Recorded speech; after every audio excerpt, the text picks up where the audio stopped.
Seul un chauffeur de taxi peut passer devant sa femme avec sa maîtresse dans la voiture sans avoir peur. Vraiment, cette phrase est pleine de sarcasme, mais aussi de réalisme parce qu'elle nous rappelle qu'aucun métier de nos jours n'a pas de valeur. Vraiment, surtout pour les enseignants. De nos jours au Cameroun, on remarque que les enseignants sont tellement minimisés, sont tellement marginalisés, entre parenthèses, sont dénigrés, si je peux utiliser le terme, tout simplement parce qu'ils ont choisi d'être des acteurs, d'être des techniciens de l'éducation. Mais ce que certains oublient le plus souvent, c'est que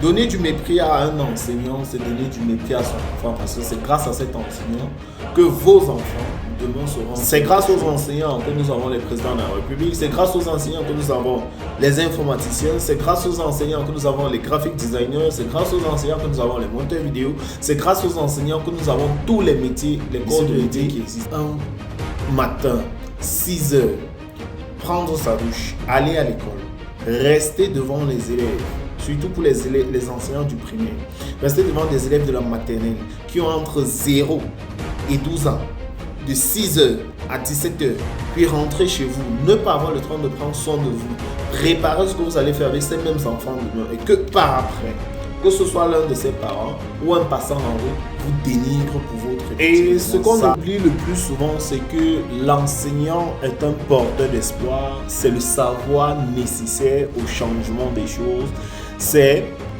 le seul corps de métier où il faut faire vraiment preuve de rigueur.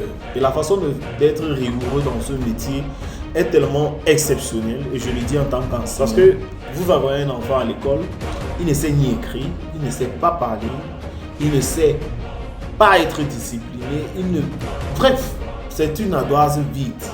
Mais 1 an après, 2 ans, 3 ans, 4 ans, il rentre à la maison, il est plein de connaissances, vous dit non, mon enfant est intelligent, sans ses enseignants.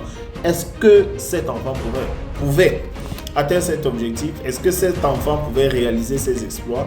Non. Même les surdoués ont besoin des enseignants pour pouvoir faire valoir leur expérience.